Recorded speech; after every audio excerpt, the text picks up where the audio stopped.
Welcome back. Um, we now define the double integral over more general regions. Earlier, we defined the double integral over rectangular regions. So now we look at regions that are not rectangles. So let's say that D is a plane region in the xy plane, and we want to define the double integral of a function f over the region D. Now, to have some context here, we are going to ask two questions. If f of xy is the density at the point xy, then what is the mass of region D? So here, think of D as a thin sheet of metal, and think of f of xy as the density at the point xy. Then what is the total mass of the region D? Now, density means here the mass per unit area. And the question number two is, what is the area of D? How do we define the area of D? Now, what I want you to observe here is that if we answer question one, we will also have the answer to question number two. Here's why. If the density is constant over the region D, that is, and let's say that the density f of xy is equal to 1 for any xy in D. Well, then the mass of D would be the constant density multiplied by the area of D. Again, density is the mass per unit area. If it is a constant density, if the density is constant over the entire region D, then the mass of D would be the constant density multiplied by the area of D. So we see that when the density is constant and is equal to 1, then the mass is the same as the area of mass of D is the same as the area of D. So then we are reduced to answering question number one. So the question is, again, if f of xy is the density function for the plane region D, then what is the mass of D? First, I want you to think about how would you go about approximating the mass. Again, we are assuming that f is go ahead and assume that f is non-constant, and well, just like in one of the previous videos, the idea is that we should divide the region D into tiny pieces, and the density of each tiny piece would be approximately constant. So if we multiply the area of a tiny piece with the density at one of the points in that piece, then we're going to get the mass of that piece, and then we can sum over all the small pieces. All right, so how do we do it in a more organized way? So here's what I'm going to do. I am going to first of all, okay, so let's assume that D is a bounded set, so we can find a big rectangle R that's going to enclose the region D. So let's say R is a rectangle determined by the interval from A to B along the x-axis and the interval from C to D along the y-axis, and it encloses the plane region D. Now I'm going to define a new density function, capital F. So the capital F is the same as the lowercase f on the region D. That is at any point in D, the value of capital F is the same as the value of lowercase f. Now the value of capital F is 0 at any point outside of D. So the density of R, basically we are saying that the density of R is 0 outside of D, and inside of D the density of R is the same as the density of D. So notice then the mass of D with the density function lowercase f would be the same as the mass of R with the density function capital F. So basically then we should be we need to find the mass of the rectangular with the density function capital F. And so the problem basically reduced to finding the mass of a rectangular piece, which we have done before already. So let me go over again how we did this. So here we have the rectangular region R, and here we have the region D, and we enclose D in this rectangle. We divide R into M vertical strips and N horizontal strips. Then we get M times N subrectangles. So let's approximate the mass of each of these subrectangles. So this is the ijth subrectangle Rij, and in this subrectangle we pick a point xij star, yij star. We are going to call that a test point, and we evaluate the density function capital F at this point. And then since the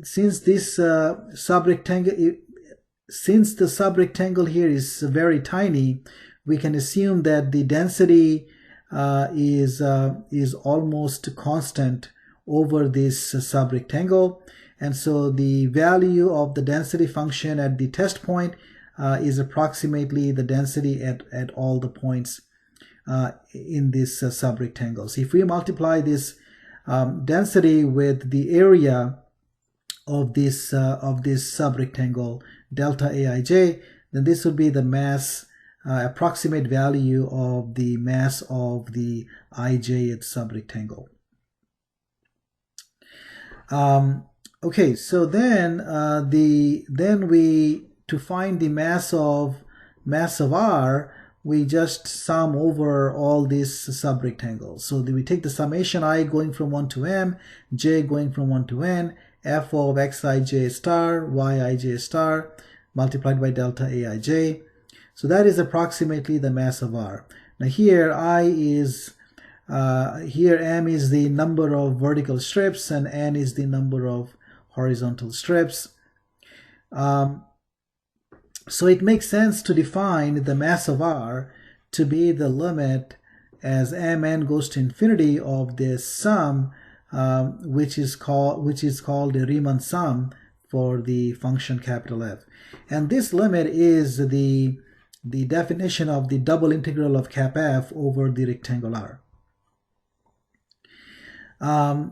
So this answers our question that how do we define the mass of R.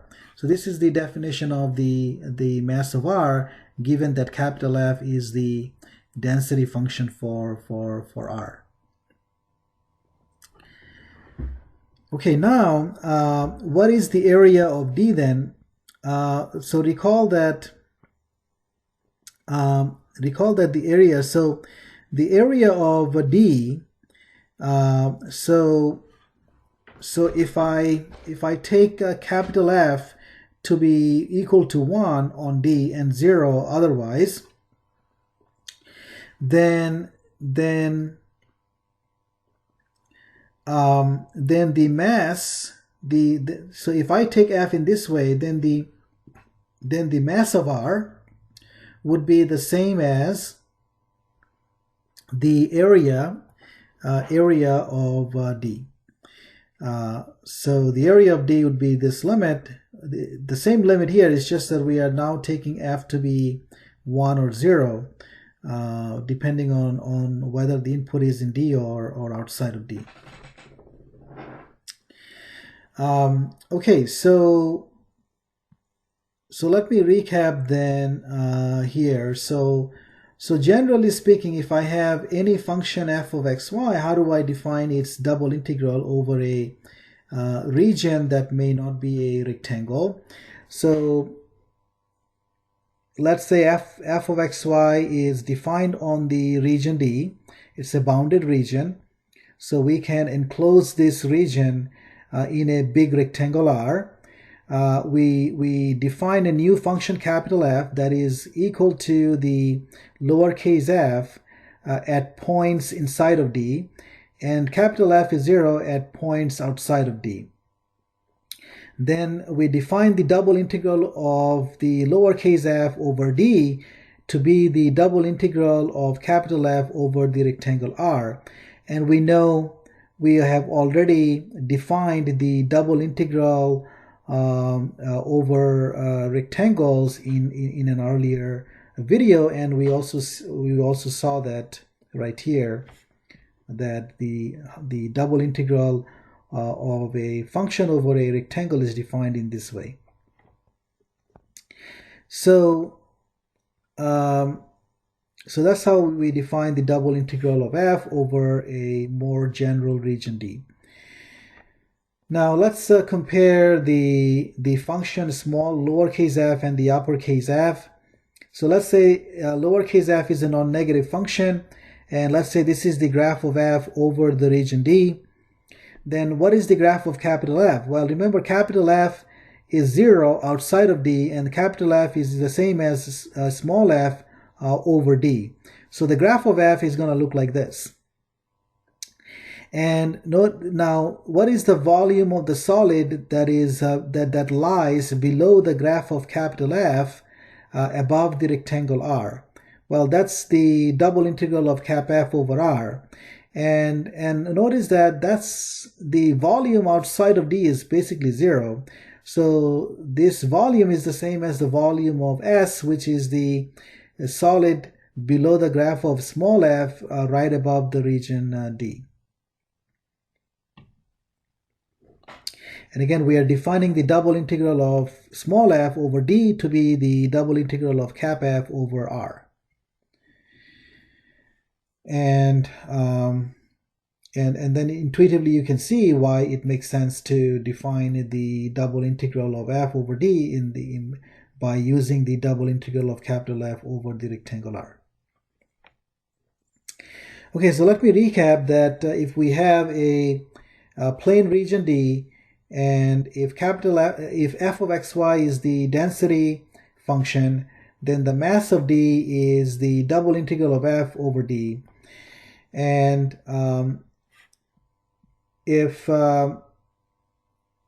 so how do we find the area of a plane region D?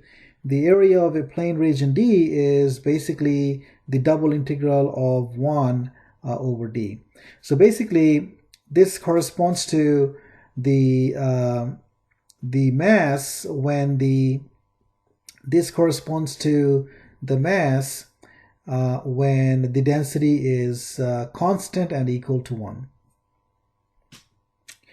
Okay, so let me stop here, and in the next video we will recall the Fubini's theorem, which allowed us to express a double integral as an iterated integral with respect to x and y. And the question is, can we do something like this for more general regions? And the answer is yes. At least there are two cases where we can generalize the Fubini's theorem. All right, see you then.